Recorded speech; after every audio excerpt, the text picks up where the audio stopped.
오늘 본문에 있는 이 말씀을 가지고 왕국이 다가오다라는 제목으로 하나님의 말씀을 증거하도록 하겠습니다. 제가 오늘 사무엘 하 4장에 있는 말씀을 살펴보는데요.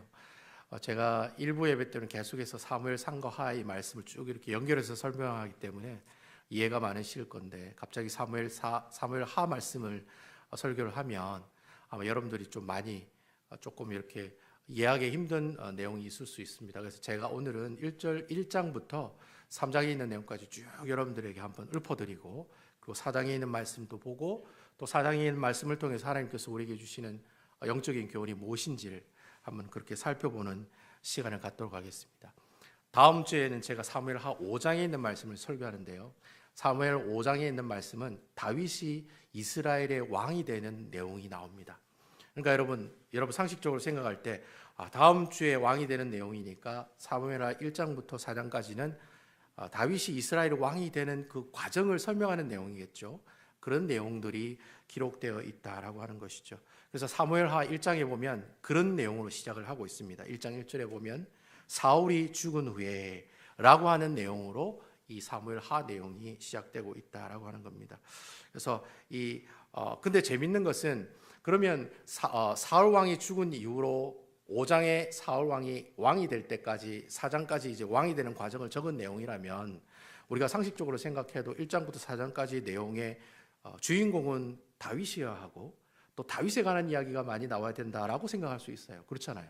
다윗이 이렇게 해서 왕이 되고, 다윗이 이렇게 해서 드디어 이스라엘의 왕이 되었습니다라는 설명이 나와 있다고 하면, 다윗이 주인공이 되어서 나오는 이야기가 많이 나와야 되는데도 불구하고, 여러분 1장부터 4장까지 쭉 집에 가서 한번 읽어보시면 주어가 다윗이 주어로 나오는 내용은 거의 나오고 있지 않다고 합니다. 않다고 하는 거예요. 그러니까 다윗이 이렇게 했다 저렇게 했다는 내용이 아니라, 다윗 주위에 있는 사람들이 이렇게 하고 저렇게 해서 다윗을 어떻게 해요? 왕으로 세워 나가더라. 그러니까 다윗이 이렇게 해서 왕이 되더라라는 내용이 아니라, 다윗의 주위에 있는 사람들이 다윗을 왕으로 세워 나가더라라는 그런 내용들이 오늘 본문의 말씀을 통해서 우리에게 이야기하고 있다라고 하는 겁니다. 제가 사무엘 하에 있는 말씀을 쭉 이렇게 연구해 보니까, 여러분 사무엘 하가 총 24장으로 되어 있죠. 제가 지난주에 일부 예배 때는 말씀을 드렸는데, 사무엘 상하가 이 31장, 24장 이래 되어 있거든요. 그래서 제가 이걸 외울 때 어떻게 외우랬습니까? 사무엘이 3일절 날 이사 간다 이렇게 외우라고 했죠. 그럼 절대 잊어버리지 않습니다. 사무엘상은 31장이고 사무엘하는 24장이다. 사무엘이 3일절 날 이사 간다 이렇게 외우면 된다는 거죠. 그래서 제가 사무엘하 24장이라는 말씀을 쭉 이렇게 살펴보는데, 우리가 오늘 보는 이 사무엘하 1장부터 4장까지 내용이 제일 중요한 내용입니다. 이 내용을 알면 나중에 5장부터 24장에 나오는 다윗에 관한 모든 이야기들은 다 이해가 될 수 있는 그런 내용, 아주 중요한 내용이 바로 오늘 본문의 내용에 나오고 있다라고 하는 겁니다. 그 당시에 사울 왕이 죽고 난 다음에 이스라엘에 사는 모든 사람들이 다 그런 생각을 했어요. 사울 왕이 죽으면 그 다음 차기 대권 후보자는 누구예요? 다윗이라는 거예요. 이건 모든 사람들이 다 알고 있는 거예요. 왜냐하면 그 당시 하나님께서 왕을 세우실 때 분명히 기름을 부으시잖아요. 기름 부음 받은 사람이 딱 두 사람이 있어요. 사울 왕과 다윗이었다는 거예요. 그러니까 두 사람만 기름 부음을 받았기 때문에 사울 왕이 죽었어요. 그럼 누가 이제 왕이 되는 겁니까? 다윗이 당연히 왕으로 되는 그런 순서에 올라가게 돼 있다라고 하는 것이죠. 근데 여러분 성경을 보시면, 오늘 본문에도 말씀에도 보시면, 사울 왕이 죽은 이후에 다윗이 바로 왕이 되었다라고 하는 이야기가 나옵니까? 안 나옵니까? 나오지 않는다는 거예요. 사울 왕이 죽은 후에라고 1절에 나오면, 그리고 다윗이 이스라엘의 2대 왕이 되었더라 라고 나오는 게 맞는데, 그런 내용이 성경에 거의 나오지 않는다는 거예요. 오히려 어떤 내용이 나오냐면, 사울 왕이 길보아 산에서 죽임을 당한 이후에 갑자기 뜬금없이 누가 나옵니까? 한 아말렉 청년에 관한 이야기가 나오는 거예요. 갑자기. 그러고 난 다음에 또 북쪽에는 북쪽에는 사울 왕이 죽고 난 다음에 사울 왕의 넷째 아들인 이스보셋이라고 하는 사람이 왕이 되었다. 다윗이 왕이 되었다는 얘기가 나와야 되는데, 북쪽에는 이스라엘의 이스보셋이라는 왕이 되었다라는 이야기가 나오고, 그리고 또 세 번째는 또 어떤 내용이 나옵니까? 근데 그 이스보셋은 바지 사장이라, 아무 능력도 없고 힘도 없는, 근데 그 이스보셋을 붙잡고 있는 사람이 바로 그 군대 장관인 아브넬이라고 하는 사람이 그 이스라엘 권세를 잡고 있더라. 그런 얘기가 또 나와요. 그리고 또 3장과 4장에 보면 어떤 얘기가 나오냐면 그 아브넬이 나중에 요압 장군을 통해서 죽어요. 죽고 난 다음에 이제 이스보셋이 그 죽은 그 아브넬의 소식을 듣고 손에 맥이 풀리고 두려워하고, 근데 낮잠 자다가 자기 밑에 있는 부하인 레갑과 바하마라고 하는 사람한테 죽임을 당하더라. 그런 이야기가 1장과 2장과 3장과 4장 오늘 본문의 말씀에서 계속해서 우리에게 이야기하고 있다라고 하는 것이죠. 역사적인 상황이나 정치적인 상황으로 봤을 때 사울 왕이 죽고 난 다음에 다윗이 이스라엘의 왕이 되는 것은 너무나도 자연스러운 일이었다는 거예요. 그럼에도 불구하고 성경에는 다윗이 바로 왕이 되었더라라고 하는 이야기가 눈꽃만큼도 나오지 않는다는 거예요. 왜 하나님께서는 다윗이 사울 왕이 죽은 이후에 바로 이스라엘 왕으로 세우지 않았을까요? 이유가 있을 거잖아요. 그죠? 그런 이유가 바로 오늘 본문에 있는 말씀을 통해 우리에게 전달하고 있다라고 하는 겁니다. 왜 하나님께서 사울 왕이 죽은 이후에 다윗을 바로 왕으로 세우지 않으셨을까요? 우리 하나님께서는 이 다윗을 통해 가지고 계시는 큰 하나님의 계획이 있었습니다. 하나님의 꿈이 있었어요. 그 하나님이 이 다윗을 통해 어떤 꿈을 가지고 있었냐면 정말 이 다윗이 앞으로 하나님께서 기뻐하시는 하나님의 나라, 그러니까 하나님의 왕국이죠. 다윗의 왕국이긴 하지만 하나님의 왕국에 하나님께서 기뻐하시는 왕이 되기를 원하셨다는 거예요. 그게 하나님께서 이 다윗을 향한 큰 계획이셨다라고 하는 것이죠. 그러니까 하나님께서는 그 꿈을 이루기 위해서는 어떻게 해야 돼요? 이 다윗을 그냥 세상 사람처럼 세상에 있는 왕과 같은 그런 왕이 되어서는 안 된다는 거예요. 기존의 왕들처럼 단순히 자기 뜻대로 자기 마음대로 왕이니까 부인도 막 한 명이 아니라 뭐 2명, 3명, 4명, 5, 6, 7, 때로는 1000명까지 왕이니까 그래 할 수 있다는 거예요. 근데 하나님께서는 그렇게 기존의 세상 왕들처럼 자기 뜻대로 자기 마음대로 자기 생각대로 나라를 운영하는 그런 사람의 왕을 원치 않으셨다는 거예요. 하나님께서는 하나님의 말씀에 순종하고 하나님의 뜻대로 이 나라를 운영해 나가는 그런 한 왕을 원하셨다는 거예요. 그래서 여러분 이 왕을 만들기 위해서 어떻게 해요? 오래전부터 하나님께서 계획하시고 그 일들을 하나하나 진행해 오셨다라고 하는 겁니다. 그래서 여러분 유대 베들레헴 총구석에 있는 다윗을 이세의 막내 아들인 다윗을 불러내가지고 어떻게 해요? 왕으로 삼으시고 사무엘 선지자를 통해 기름 붓게 하시고 10년 동안 다윗이 사울의 칼을 피해서 광야에서 도망다니게 만드시고 그런 여러 가지 훈련들을 시키신 이유가 뭐냐? 바로 하나님께서 기뻐하시는 왕으로 만들기 위해서 이런 훈련들을 시키셨다라는 거예요. 여러분 이러한 훈련을 통해서 얻은 결론이 뭡니까? 바로 그 결론은 하나님의 왕국이라는 것은 네가 만드는 게 아니야. 내가 만드는 거야. 그리고 이스라엘 왕은 네가 스스로 되는 게 아니야. 바로 내가 너를 만들어 가야지 네가 이스라엘의 왕이 될 수 있어. 이러한 교훈을 주기 위해서 그 생고생을 만들게 하고 그리고 또 어떻게 해요? 어려운 과정을 겪게 하는 모습들을 통해서 하나님께서 다윗을 하나님이 기뻐하시는 왕으로 하나하나 만들어가고 있었다라고 하는 겁니다. 그 이야기가 사무엘상 전체 내용에 쭉 나오고 그리고 사무엘하 1장부터 4장까지 내용에서도 어떻게 해요? 계속해서 그런 훈련에 관한 이야기가 계속 나오는 거예요. 다음 주에 5장에 보면 다윗이 이제 왕이 되지만 그 왕이 되기 전까지 하나님께서는 다윗에게 무엇을 하시는 겁니까? 훈련을 시키는 그 이야기가 나오고 있다라고 하는 것이죠. 우리가 지난번에 있었던 사무엘하에 있는 사무엘하 1장에 있는 말씀을 우리가 한번 추억해 보면 그 사무엘하 1장 1절에 사울 왕이 죽은 후에 어떤 사건이 나옵니까? 어떤 사건이 나오죠? 혹시 기억하시는지 모르겠지만 바로 한 아말렉 청년이 뜬금없이 한 아말렉 청년이 사울 왕과 그 사울 왕의 그 세 아들이 죽었다는 소식을 들고 다윗에게 오는 그런 이야기가 우리에게 보여주고 있다라고 하는 것이죠. 보통 여러분 사울 왕이 죽었습니다. 그 아들도 다 죽었다 하던데요 하면서 그런 소식 들고 오면 보통 왕이라면 어떤 생각을 가지겠습니까, 여러분? 보통 왕이라면 됐다. 이제 불행 끝 행복 시작이다. 행복 끝 불행 시작이 아니고 불행 끝 행복 시작이다. 이제 내가 드디어 이스라엘의 왕이 되겠구나. 그래 생각을 할까요, 안 할까요? 당연히 그렇게 생각하죠. 사울 왕이 죽었다는데 그리고 아들도 다 죽었대. 예. 내가 이제 왕이 될 수 있는 그런 기회가 온 거예요. 그럼 그런 얘기를 들으면 야, 이제 드디어 내가 이스라엘 왕이 될 수 있겠구나. 내가 그냥 내가 참 이 자리에서 내가 이제 앞으로 이스라엘 왕이야라고 선포하기만 하면 되는 거예요. 그럼에도 불구하고 다윗은 그러한 소식을 듣고 나온 다음에 어떻게 해요? 전혀 다른 반응을 보이더라는 거예요. 다윗은 그 아말렉 청년이 사울 왕이 죽었습니다.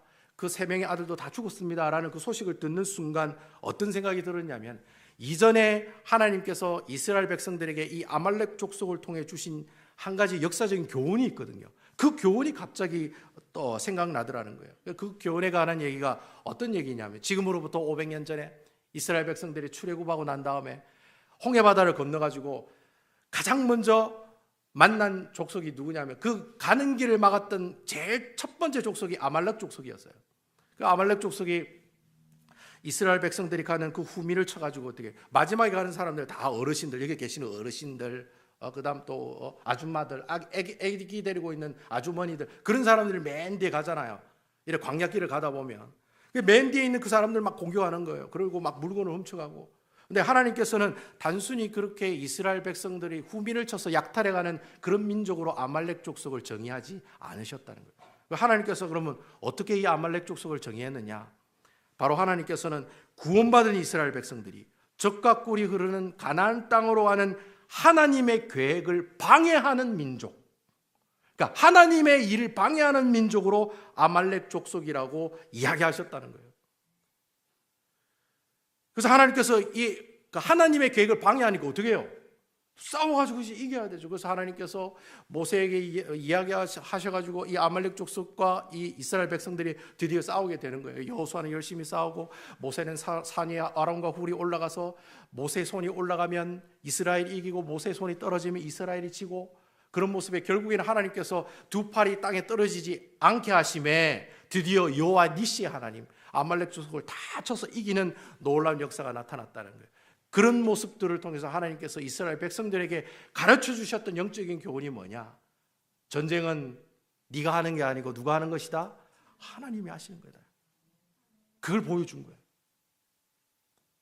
그러면서 하나님께서 뭐라고 얘기했냐면, 야, 이거 너희들만 알고 있지 말고 기록해서 자자손손 가르치고 어떻게 알려주라고 그렇게 명령하셨다는 거예요. 그러면서 하나님께서 이스라엘 백성들에게 뭐라고 얘기하시느냐 하면, 앞으로 너희가 아말렉 족속과 이 한 번으로 전쟁이 끝나는 게 아니야. 계속해서 끝까지 이 아말렉 족속과 싸울 거야 라고 이야기하셨다라는 겁니다. 왜 하나님께서 아말렉 족속과 평생 동안 계속해서 이렇게 싸우겠다라고 말씀하신 이유가 뭡니까? 바로 이 뜻은 구원받은 이스라엘 백성들, 구원받은 하나님 나라의 백성들은 하나님의 백성의 길을 가로막는 모든 사단의 영적 권세들, 그런 영적인 권세들과 한 번만 싸워서 이기는 것이 아니라 어떻게 해요? 평생 동안 싸우는 거예요. 평생 동안. 여러분 아멘이시죠? 여러분 주님 부르시는 그날까지 영적인 전쟁을 한다는 그런 의미를 우리에게 보여주기 위해서 바로 어떻게 해요? 하나님께서 이 아말렉 족속, 하나님께서 이 하나님 놀라운 능력으로 물리치고 이기시는 이런 놀라운 영적인 교훈들을 이 이스라엘 백성들에게 이야기해 주시고 가르쳐 주셨다는 거예요.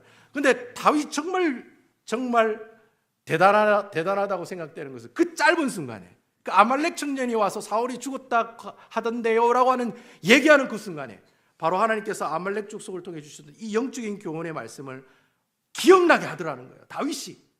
그래서 이걸 두고 어떤 신학자는 다윗은 정말 신학자적인 기질을 가지고 있는 사람이다 라고 이야기할 정도로 그 짧은 시간에 이전에 있었던 그 아말렉 족속에 대한 역사적 교훈의 말씀들을 기억나게 하시더라는 거예요. 결국 여러분 다윗이 그러한 생각들을 가지고 이 아말렉 청년의 소식을 뭐라고 판단했겠습니까? 이것은 단순히 사울 왕이 죽었다는 소식을 나에게 전해줌으로 말미암아서 내가 이제 드디어 이스라엘의 왕이 되었구나, 내가 이제 조금만 힘쓰면 왕이 되었겠구나 라고 하는 생각, 하나님 기뻐하시는 생각이에요? 아니에요. 그런 생각을 갖게 하는 것을 어떻게 해요? 내가 가지게 함으로 하나님이 나를 통해 왕을 세우시고자 하는 그 계획을 방해하는 일이구나 라는 사실을 깨달았다는 거예요. 그래서 이 다윗이 어떻게 해요? 그 아말렉 청년에게 한 번 더 묻는 거예요. 야, where are you from? 야, 너 어디에서 왔다고 했지? 저 아말렉 족속입니다. 아말렉 족속에서 왔습니다. 그러자 그 얘기 듣자마자 어떻게 해요? 하나님의 귀한 말, 어떻게 네가 하나님의 기름 부은 종을 죽일 수가 있느냐? 하나님의 말씀을 가지고 그 아말렉 청년을 죽이는 그런 결과를 우리에게 보여줬다라고 하는 겁니다. 그래서 여러분, 바로 이러한 사건이 일어날 때쯤에 이스라엘 땅에는 여러 가지 어려움들이 있어요. 바로 이러한 이야기들이 사무엘하 1장과 2장 말씀에 이런 내용들이 쭉 나오고 있다라고 하는 겁니다. 그러면서 여러분 그 시대 그 당시 그때 시대의 그 이스라엘의 전체적인 정치적인 구도와 또 어떤 상황적인 모습들을 살펴보면 북쪽에는 누가 왕으로 있었어요? 이스보셋이라고 하는 사울의 넷째 아들이 왕으로 있으면서 하나의 나라가 만들어지고, 또 남쪽에는 다윗이 어떻게 해요? 유다 지파의 왕으로 있으면서 하나의 나라로 만들어지고 있는 상황이 바로 제가 금방 이야기했던 그런 상황들 가운데 나오는 야그들이다, 이 스토리들이다라고 하는 겁니다. 그래서 제가 여러분 지도를 하나 준비했어요. 말만 하면 헷갈리니까 자가 무슨 얘기하나 궁금하시니까 여러분 보시는 왼쪽에 있는 파란색으로 된 지도가 사울이 왕으로 있을 때 이스라엘의 지도예요. 그러니까 남쪽과 북쪽이 다 이스라엘 땅이었다는 거죠.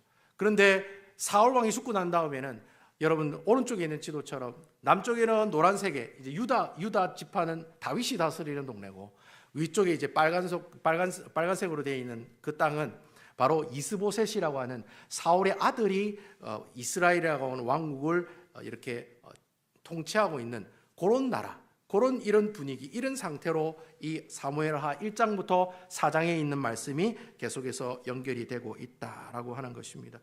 그래서 여러분 사실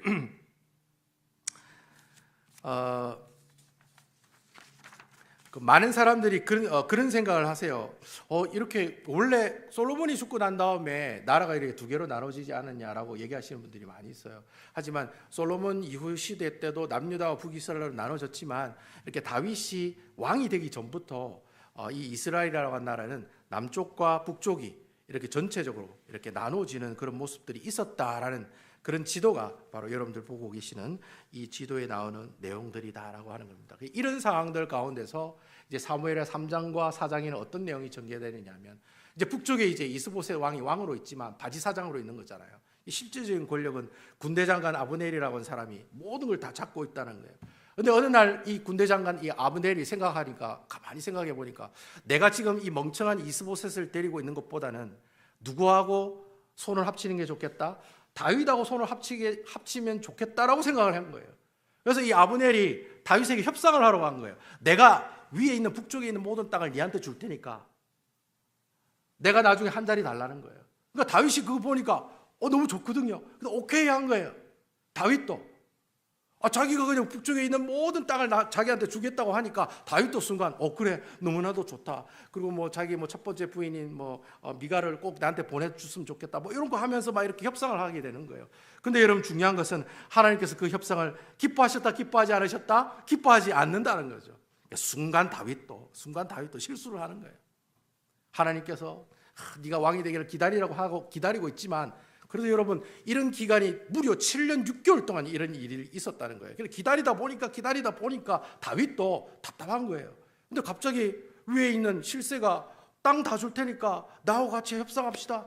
너무 좋은 의견이니까 그렇게 하겠다고 한 거죠. 그렇지만 하나님께서 이 협상을 기뻐하지 않으시고, 결국은 이 아브넬이 협상 끝나고 돌아가다가 이 다윗이 데리고 있었던 군대 장관 요압이라고 하는 사람이 이 아브넬을 어떻게 해요? 죽이게 돼요.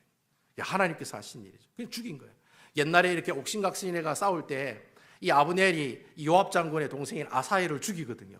그러니까 요압은 항상 이 아브넬에 대해서 나의 원수, 내 동생을 죽인 원수, 그런 생각을 가지고 있었다는 거예요. 근데 가가 갑자기 협상하러 내려왔다가 다시 올라가니까 어떻게 해요? 그냥 살려보내서는 안 된다, 죽여야 된다. 그래가지고 자기가 그냥 죽인 거예요. 이러한 사건들이 어떻게 해요? 계속해서 하나님의 말씀을 통해서 우리에게 전달되고 있는 거예요. 그러면서 오늘 4장에 있는 말씀이지, 우리 오늘 4장에 있는 말씀을 우리가 이렇게 보게 된다는 것이죠.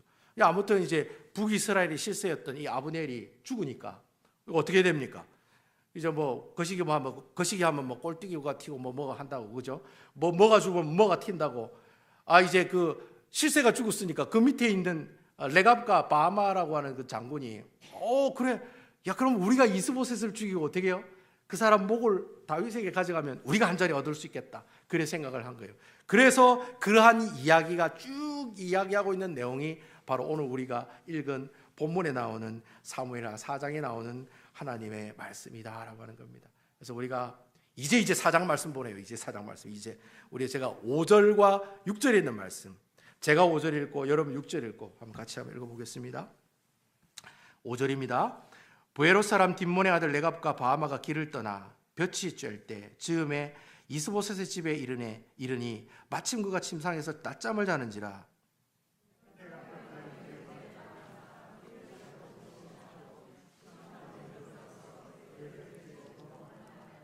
7절과 8절은 제가 읽겠습니다. 그들이 집에 들어가니 이스보셋이 침실에서 침상 위에 누워 있는지라 그를 쳐 죽이고 목을 빼어 그의 머리를 가지고 밤새도록 아라바 길로 가 8절 헤브론에 이르러 다윗 왕에게 이스보셋에게 머리를 들이며 아뢰되 왕의 생명을 해하려 하던 원수 사울의 아들 이스보셋의 머리가 여기 있나이다. 여호와께서 오늘 우리 주 대신 왕의 원수를 사울과 그의 자손에게 갚으셨나이다 하니 이렇게 되어 있다는 거죠. 자, 여러분 오늘 사무엘하 4장 1절에 보시면 무슨 얘기가 있냐면 이스보셋이 아브넬이 죽었다는 소식을 듣고 뭐라고 표현하고 있습니까? 손에 맥이 풀렸다 할 정도로 굉장히 놀라는 반응을 보이고 있다는 거예요. 그렇잖아요. 자기는 바지 사장으로 있고 실세는 아브넬이라고 하는 사람이 가지고 있으니까 그 사람이 죽었어. 그러니까 이제 자기의 왕권이 어떻게 해요? 위태로울 수가 있잖아요. 그러니까 이제 손에 힘이 풀리고 어떻게 해요? 두려워하는 그런 모습들 보였다라고 하는 것이죠. 근데 여러분 갑자기 5절에 보시면 이스보셋이 뭘 하고 있더라? 낮잠을 자고 있더라. 이 말이 무슨 말입니까? 보통 여러분 실세가 죽으면 어떻게 해야 됩니까? 여러분 이 왕국을 어떻게 해결해야 될지 고민하면서 요새 말로 뭘 설치를 해야 돼요? 예? 나라에서 비상대책위원회를 설치해야 되지. 예? 비대위를 설치해야 되잖아요. 비대위 설치해가지고 우리가 이 난국을 어떻게 타개해 가느냐. 그래 어떻게 회의라도 해야 되잖아요. 근데 지금 이스보셋이 지금 한가하게 낮잠을 자고 있다. 여러분 보통 성경에 누가 낮잠 자고 있다면 무슨 일이 일어납니까? 항상 무슨 일이 일어납니다. 다윗도 낮잠 자다가 그 바세바랑 덤띵이 일어났잖아요. 낮잠 자다가 덤띵이 일어난 거예요. 이스보셋도 그 어려운 시국에 낮잠을 자고 있었더라는 거예요. 그 이스보셋이 정치에 관심도 없고 위기에 처한 이스라엘을 이끌어 나갈 수 없는 그런 모습이 있을 때 그때 그 부하인 레갑과 바하마가 야를 가만두고 있으면 어떡하겠냐. 그냥 이에 목 베가지고 목 들고 가자. 그러면 상해라도 내가 받지 않겠나. 그래가지고 어떻게 해요? 이 바하마와 레갑과 바하마가 그 이스보셋의 머리를 가지고 머리를 베고 그 머리를 들고 어떻게 해요? 하룻길로 달려가지고 헤브론 땅에 살고 있는 이 다윗 왕에게로 갔다라고 하는 겁니다. 자, 근데 여러분 이 장면, 이 레갑과 바하마가 이스보셋의 왕의 머리를 들고 다윗에게 가는 이 장면이랑 제가 여러분 처음에 여러분들에게 언급했던 어떤 사건이랑 이상하게 어떻게 해요? 뭔가 연결이 되고 막 이렇게 겹치는 내용이 기억나실랑가 모르겠네요. 여러분 처음에 내가 얘기할 때 여러분 사무엘하 1장에 나오는 내용이었잖아요. 어떤 내용이었습니까? 아말렉 청년이 사울 왕이 죽었다는 그 소식 전하면 상 받을까 싶어서 누구에게로 와요? 다윗에게 오는 그 장면이랑 레갑과 바하마가 이스보셋의 머리를 들고 우째 가가지고 다윗에게 가면 다윗이 나에게 상을 주겠지 하고 나간 그 이야기랑 자연스럽게 어떻게 되는 겁니까? 연결이 되고 있다는 거예요. 그래서 여러분 10절에 보면 그런 얘기가 나오는 겁니다. 우리 10절에 있는 말씀 제가 한번 다 같이 한번 읽어볼까요? 10절. 보라 사울이 죽었다하며 그가 좋은 소식을 전하는 줄로 생각하였어도 내가 그를 잡아 시글락에서 죽여서 그것을 그 소식을 전하는 가품으로 삼았거든. 자 여러분 전에 사울 왕의 죽음을 알린 사람 그 사람이 누구예요? 그 아말렉 청년이라는 거예요. 그러니까 이전에 아말렉 청년도 이래가지고 나한테 죽었는데 니도 나한테 죽을래? 뭐 이런 얘기거든요.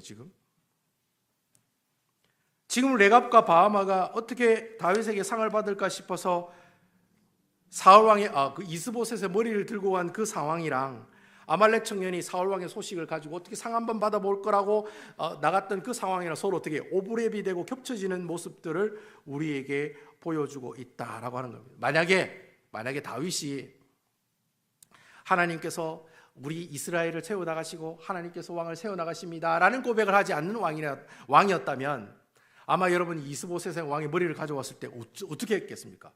보선발로 어떻게 나가가지고 아이고 잘 오셨습니다. 아이고 이거 내가 해야 되는데 너희들이 했네 이러면서 어떻게 해요? 그 레갑과 바하마에게 엄청나게 큰 상을 줄 것 같지 않습니까? 그 주죠 당연히. 원래 자기가 죽여야 되는데 근데 걔네들이 죽여서 왔으니까 나는 그냥 가만히 있어. 그냥 뭐 코 풀고 그냥 가만히 있는 거예요. 걔네들이 알아서 다 했으니까. 그런 마음을 가지고 살아갔을 건데, 근데 여러분, 다윗이 참 훌륭한 것은, 여러분, 그렇게 레갑과 바하마가 이스보셋의 왕의 머리를 들고 왔을 때 갑자기 그 아말렉 청년의 사건이랑 어떻게 해요? 또 이렇게 딱 겹쳐지는 모습들을 간파했다는 거예요. 아, 이 레갑과 바하마가 하나님께서 이스라엘 왕을 세우시고 하나님께서 바로 이 왕국을 세우신다고 하는 이 사건, 이 사실을 어떻게 해요? 방해하는 사람들이구나 라는 사실을 알게 되었다는 거예요. 그래서 어떻게 합니까, 여러분? 그 아말렉 청년 죽였던 것처럼 똑같이 레갑과 라마도 하나님의 말씀을 가지고 그 두 이스보셋의 머리를 가지고 온 그 두 장군을 어떻게 해요? 죽이는 내용이 오늘의 본문을 통해서 하나님께서 우리에게 이야기하고 계신다라는 겁니다. 결국 여러분, 다윗이 이 사건을 통해서 하나님께 얻은 최종적인 결론이 뭘까요? 아말렉 청년 사건과 레갑과 바하마 사건 두 개 딱 이렇게 경험하면서 다윗이 최종적으로 결론 내린 사건, 무엇을 결론을 내렸을까요? 하나님의 나라가 이 땅에 세워지고 하나님께서 기뻐하시는 왕이 세워지는 모든 가정은 사람이 하는 것이 아니라 누가 하는 것이다? 여호와 하나님께서 하시는 것이구나. 예? 이걸 조금 유식한 말로 하나님의 주권 섭리 가운데 이스라엘이라는 나라가 세워지고 내가 이스라엘의 왕으로 세워지는구나 라는 사실을 다윗이 깨닫게 되었다라고 하는 겁니다. 여러분, 하나님의 주권 섭리라고 하는 말이 무슨 말이냐면 하나님께서 우리 모든 삶들을 다 주관하신다는 거예요. 쉽게 설명하면 내 인생의 주인은 내가 아니라 누구예요? 하나님이시라. 여러분, 아멘입니까? 진짜 아멘이에요? 내 자녀는 내 거지. 뭐 하나님 거야? 내 비즈니스는 내 거지.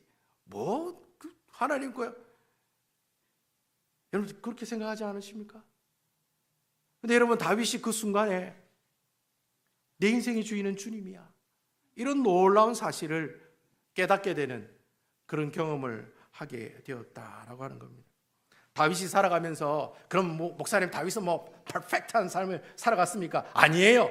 여러분, 사무엘 3장에 보면 다윗도 실수하잖아요. 어떻게 북쪽에 있는 이스라엘 왕국과 우리 유다 왕국이 어떻게 그때 이렇게 통합이 될까 싶어가지고 부인도 4명이나 막 드리고 막 정략 결혼을 하잖아요. 사랑하지 않는데 결혼하는 거예요.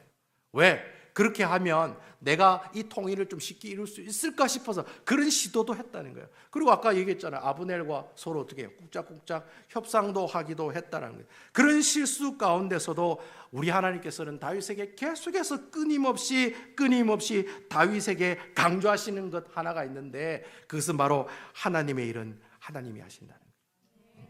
네가 그래 실수해도 하나님의 일은 하나님께서 하시는 거예요.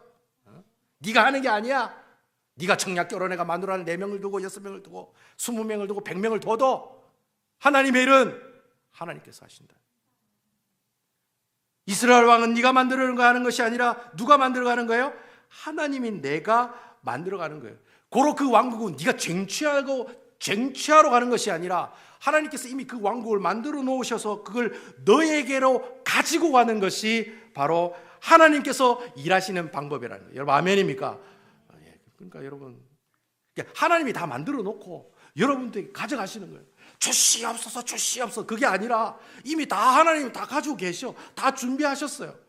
그 때가 되면 하나님께서 그 놀라우신 모습들을 들고 여러분들에게 가신다. 그 이야기를 오늘 이 말씀을 통해서 하나님께서 우리에게 해주고 계신다는 거예요. 그래서 여러분, 다윗이 그 기간 동안에 할 수 있는 일이 뭐겠어요? 하나님께서 이스라엘 왕국을 들고 다윗에게 오른 그 순간까지 다윗이 할 수 있는 일이 뭐겠어요, 여러분? 기다리는 일밖에 없지요. 그냥 가만히 헤브론에 7년 6개월 동안 짬박혀 있는 거예요. 그게 다윗이 할 수 있는 일이라는 거예요. 10년 동안 사울의 칼을 피해 다니면서 왜 그가 그렇게 버텨낼 수 있었습니까?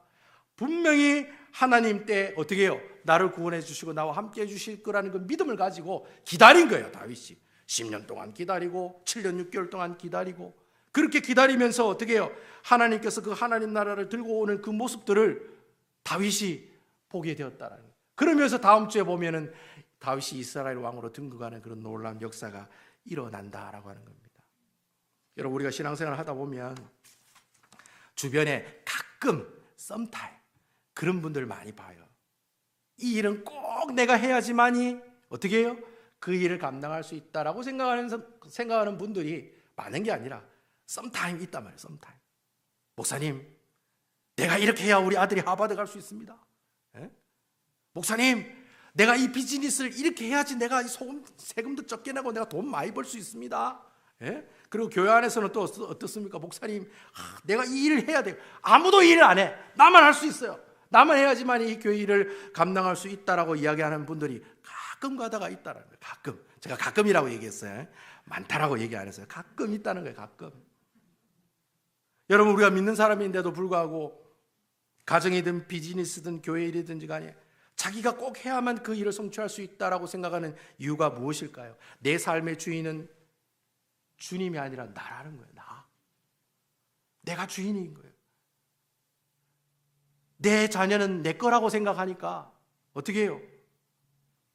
내 자녀를 말씀대로 키우는 것이 아니라 세상이 주는 방식대로 키우는 거예요. 여러분, 비즈니스도 마찬가지예요. 내 거라고 생각을 해요. 목사님, 이거 문서에도 내 이름으로 되어 있는데 이게 내 건데요. 그렇게 생각하니까 어떻게 해요? 그때부터 하나님은 말씀이고 나발이고 돈 많이 버는데 포커스를 맞추고, 그래서 그렇게 돈을 또 많이 벌어요. 그러면 돈을 많이 벌면 그 돈은 어떻게 해요?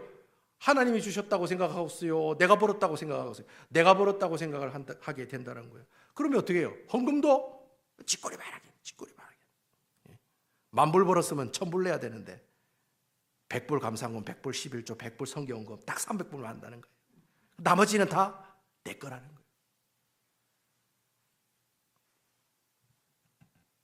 여러분, 교회 일도 마찬가지예요. 내 교회라고 생각하니까 그때부터 자기 뜻대로 자기 마음대로 교회가 운영이 안 되면 어떻게 해요? 교회를 나가요. 사요나라 하고 그냥 가요. 안 맞으니까 난 간다는 거예요. 근데 여러분, 오늘 본문에 나오는 다윗은 어떻습니까? 이 바보 같은 이 다윗은 헤브론에서 7년 6개월 동안 하나님의 때를 계속해서 기다린다는 거예요. 다윗이 뭐 힘이 없고 능력이 없어서 왕이 안 된 겁니까? 다윗이 힘이 많고 능력이 많은 사람인데도 불구하고 왕이 될 수 있는 충분한 그런 시간적 여유도 있고 자질이 있는데도 불구하고 다윗은 하나님이 그 왕국을 주실 때까지 꼼짝 말고 헤브론에서 기다리고 있다라고 하는 거예요. 왜 그렇게 기다리고 있느냐? 왜 그래 바보같이 하나님의 때를 기다리고 있느냐? 그것은 다윗이 깨달았다는 거예요. 하나님의 왕국은 내가 쟁취하러 가는 것이 아니라 하나님께서 그 왕국을 나에게 들고 오신다라는 그 사실을 깨달았다는 거예요. 그것이 하나님 뜻이라고, 그것이 하나님의 뜻이고 그게 바로 하나님이 일하시는 방법이라는 사실을 다윗이 깨달았다는 거예요. 또 어떤 목사님이 그런 얘기를 하시더라고요. 예수 믿는 사람들은 내 인생의 주인이 바뀐 거는 완전 혁명적인 사건이라고. 이걸 좀 전문적인 용어로 코페르니쿠스적인 사건이라고 그렇게 이야기를 하더라고요. 예? 하여튼 그런 사람이 있어요. 코페르니쿠스라는 사람이 있어요. 여러분, 15세기 중세시대 때 모든 사람들이 지구를 중심으로 태양이 돕니다. 천동설을 다 주장했어요. 그렇잖아요. 역사를 좀 아시는 분들은. 근데 여러분, 나중에 근데 코페르니쿠스라는 사람이 아무리 망령을 들어봐도, 자기가 연구해봐도 태양이 중심이 있고 지구가 계속 돈다는 거예요. 그 지동설을 이야기하는 거예요. 근데 그래 이야기하면 어떻게 돼요? 죽는 거예요. 그 당시에. 근데 그런 상황들 가운데서 결국에는 누구 말이 옳았습니까? 코페르니쿠스라는 사람의 말이 옳았다는 거예요. 그래서 여러분, 그 사건 이후로 모든 사람들이 생각하는 기준이 다 바뀐 거예요. 그러면서 어떻게 해요? 세계 곳곳마다 혁명적인 사건들이 그때부터 일어났다는 거예요. 여러분, 신앙생활도 마찬가지라는 거예요. 세상 사람들은, 남들은 다 자기 만족, 자기 뜻, 자기 마음대로 인생의 주인은 자기 자신이라고 생각하면서 살아가고 있어요. 그래서 세상 사람들은 남을 위해서 살아가면 에이 바보야, 이 바보 멍충아, 네 몸 하나 간수도 못하면서 왜 남한테 도와주냐고, 공부해서 남 주냐. 근데 여러분, 거창고등학교 교장선생님 뭐라고 해요? 공부해서 남 주라고 그러잖아요. 공부해서 왜 남 줘요? 내가 가져가지. 내가 잘 돼가지고 내가 잘 먹고 살면 되지. 왜 공부해서 남 주라고 얘기하냐고요. 예? 근데 여러분, 예수쟁이들이 왜 그렇게 얘기하느냐? 유독 예수쟁이 많은 자기 인생은 자기가 주인이 아니라 누가 주인이라는 거예요? 바로 우리 여호와 하나님이 주인이라고 생각하는 거예요. 여러분, 아멘입니까? 주님이라고 생각해요. 주님. 그 주님이 그 마시는 님이 아니고, 여러분, 그 주님은 주인 주자잖아. 주인 되시는 분이라는 거예요. 하나님이 나의 주인이기 때문에 내가 하나님을 주님이라고 부르고, 예수 믿는 사람들은 주인이 바뀐 사람들이기 때문에 이제는 이전에는 내가 주인이었지만 이제 예수 믿는 사람들은 주님이 우리의 주인이기 때문에, 여러분, 우리가 살아가는 세상의 모든 방식들도 다 틀리게 살아가는 게 맞다는 거예요. 이전에는 내 건 내 거다, 네 거도 내 거다 이래 살았지만 이제는 어떻게 해요? 내 거도 네 거고, 네 거도 네 거도 네 거다 이렇게 얘기하면서 살아가는 사람이 된다는 거예요. 그래서 여러분, 내 인생의 주인이 바뀐 그 사람을 두고 그 목사님이 이거는 코페르니쿠스적인 사건이다라고 그렇게 해석하면서 이야기를 하시더라는 겁니다. 여러분, 성경에도 보면은 수많은 곳에 많은 사람들이 우리 인생의 주인은 주님이라고 이야기하고 있다는 거예요. 그럼 목사님 어디 있어요? 이렇게 물어볼 거 아닙니까, 여러분? 그래서 로마서 14장 9절에 보면 있어요, 여러분. 우리 다 같이 한번 찾아봅시다, 여러분. 가만히 있으면 뭐 하겠습니까? 성경도 좀 찾아보시고, 예배 시간에 성경을 봐야지. 저 얼굴만 보시지 말고, 안 그래도 뜨거운데. 자, 로마서 14장 9절입니다. 신약성경 258페이지네요. 258페이지. 자, 찾았죠? 258페이지 로마서 14장 9절. 다 찾으셨죠? 제가 같이 한번 읽어보겠습니다. 시작. 이를 위하여 그리스도께서 죽었다가 다시 살아나셨으니 곧 죽은 자와 산 자의 주가 되려 하심이니라. 자, 이 로마서를 지은 저자가 예수님께서 십자가에 못 박혀 죽으시고 부활하신 이유가 뭐냐? 바로 주가 되기 위해서 그리하셨다는 거예요. 네 인생의 주인이 되게 해주시기 위해서. 네 인생 주인은 네가 아니야. 주인공은 네가 아니야. 하나님이야. 예수 그리스도야. 이 사실을 여러분들에 보여주기 위해서 예수님께서 십자가에 못 박혀 죽으시고 부활하셨다는 거예요. 그러니까 여러분, 인생의 주인이 내가 안 되면 어떤 삶을 살아가는 거예요? 빛 가운데로 살아가는 삶이 아니라 항상 어둠 가운데 살아가는 삶을 살아갈 수가 밖에 없는 거예요. 늘 불안하고, 늘 염려되고, 늘 두려워하고, 늘 본면에 쌓여있는 그런 존재가 되고 만다는 거예요. 그렇게 살아가니까 결론은 어떻게 됩니까? 항상 강박증에 시달려, 중독에 시달려, 방황에 시달려 타락하는 삶, 그런 불행한 삶을 살아가게 된다라고 하는 겁니다. 하지만 부활하신 우리 예수 그리스도를 주인으로 모시게 되면 당신이 진짜 내 삶의 주인이 맞습니다. 당신이 우리 가정의 주인입니다. 내 비즈니스의 주인입니다. 사장님입니다. 내 자녀의 주인이십니다. 라는 고백을 하는 사람은 바로 그 사람의 인생을 완전히 180도 바뀌게 되더라라는 거예요. 여러분, 그 주님 되신 예수님께서 내 인생의 주인이 되어 주실 때 내가 가지고 있는 모든 염려, 내가 가지고 있는 모든 근심 다 물러갈 줄로 믿습니다. 할렐루야. 여러분, 그리고 절망이 소망으로 변할 것입니다. 그리고 우리 모든 고난이 부활의 영광으로 바뀌는 놀라운 역사가 나타날 것입니다. 그렇기 때문에 내가 예수님을 주인으로 모시느냐 모시지 않느냐는, 내가 죽고 사느냐는 굉장히 중요한 문제라는 거예요. 그래서 아까 그분이 코페르니쿠스적 사건이라고 어려운 말로 얘기하는 거잖아요. 진짜 중요하다고. 내 삶의 주인이 주님이시다라는 고백이 너무나도 중요하다는 거예요. 여러분, 베드로가 자신을 설명할 때 뭐라고 설명합니까? 예수님은 나의 구주라고 얘기했어요. 구주가 뭡니까? 구원해 주시는 주인 되시는 분이라는 거예요. 그리고 여러분, 의심 많은 도마도 뭐라고 소개하고 있습니까? 나의 주님이시요 나의 하나님이십니다. 도마도 그렇게 나중에 자신의 인생의 주인이 바뀌는 거예요. 주님으로. 그리고 여러분, 야고보도 뭐라고 얘기합니까? 하나님과 주 예수 그리스도의 종, 나 야고보는 이렇게 나간다는 거예요. 그러니까 여러분, 예수 그리스도를 만난 사람은 기본적으로 자기 자신이 모든 인생의 주인이 자기 자신이 아니라 누구라는 겁니까? 예수 그리스도가 자기 모든 삶의 주인 되신다고 이구동성으로 다 이야기하고 있다는 거예요. 아니, 이렇게 성경에 있는 유명한 사람들도 다 그렇게 얘기하는데 여러분들 그렇게 얘기 안 하면 안 되잖아요, 여러분. 그렇잖아요, 여러분. 지도 예수님 믿는 사람이고 나도 예수님 믿는 사람이고, 베드로 지도 예수님 믿는 사람, 제가 지도라 해서 제가 죄송하긴 합니다만 하여튼 그 사람도 예수 믿는 사람이고 나도 예수 믿는 사람인데, 그 사람은 구주라, 주라 얘기하는데 왜 나는 하나님 앞에 주라, 구주라, 주인이라고 얘기하지 못하느냐라는 겁니다. 여러분, 1980년도에 우리나라에서 제일 성도가 많이 나온 교회가 어느 교회였습니까? 예?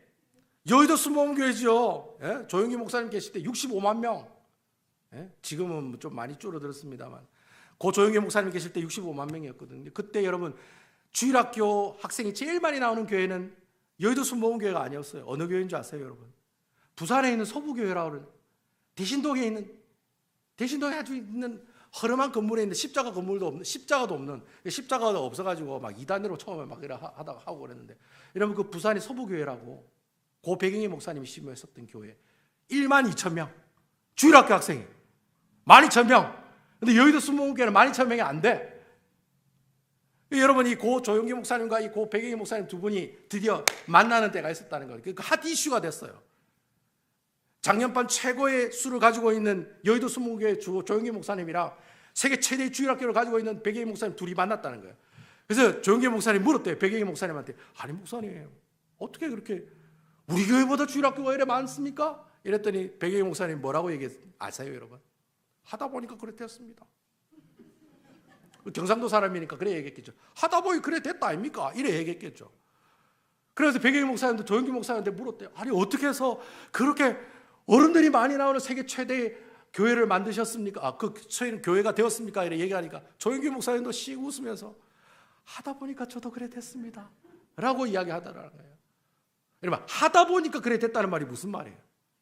내가 그런 게 아니라 누가 그랬다는 거예요? 하나님이 하셨다는 거예요. 네?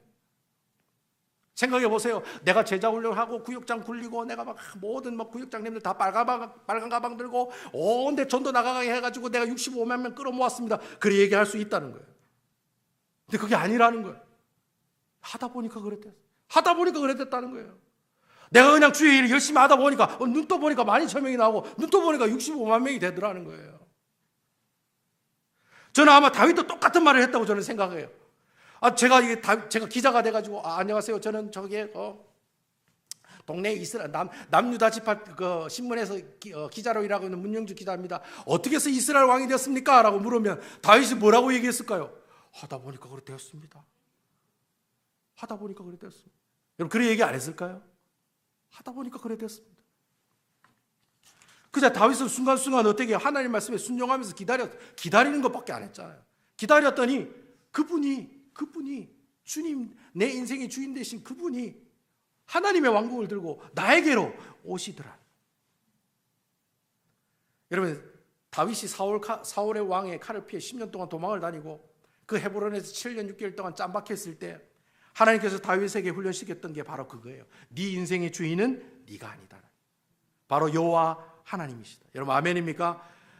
여러분 내 인생의 주인이 하나님이시다는 말이 무슨 뜻입니까? 그분이 다 알아서 하신다는 거예요. 할렐루야. 그분이 다 알아서 하신다는 거예요. 그분이 나를 책임져 주시고 그분이 우리 가정의 제일 아픈 문제를 주님께서 어떻게 해요? 해결해 주시고 내가 가지고 있는 상처 입은 모든 마음들 주님이 다 치유해 주시고 또 내가 가지고 있는 모든 질병의 문제를 다 주님께서 해결해 주신다는 거예요. 이게 바로 내 인생의 내 주인을 주님으로 모시고 있는 사람에게 일어나는 하나님의 놀라운 역사라는 겁니다. 그분이 다 알아서 하시기 때문에 그냥 우리는 어떻게 하면 돼요? 기다리면 되는 거예요. 예? 집사님 기다리면 되는 거예요. 내 암덩어리 떨어질 때까지 기다리면 되는 거예요. 할렐루야. 기다리면 되는 거예요. 내가 가지고 있는 비즈니스 문제, 내가 가지고 있는 자녀 문제, 내가 가지고 있는 가정 문제 기다리면 되는 거예요.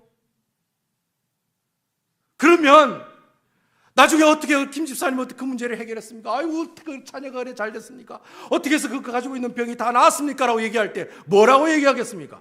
하다 보니까 그렇게 됐습니다. 할렐루야. 그 얼마나 진국 같은 고백입니까 여러분? 하다 보니까 그래 됐습니다. 저는 여러분들 한 주간 살아가실 때 내 주인 된 삶의 모습으로 살아가는 것이 아니라 온전히 내 삶의 주인은 주님이시다. 내 가정을 책임져 주시는 분은 주님이시다. 내 비즈니스, 내가 가지고 있는 모든 것들 주님께서 주관해 주시는 것. 이 교회 또한 주님이 주관하신다. 주님이 주인이시다. 그러니까 주님이 지켜주세요. 나는 그냥 기다릴게요. 주님의 목사님 지켜주세요. 우리는 그냥 기도하면서 기다릴게요.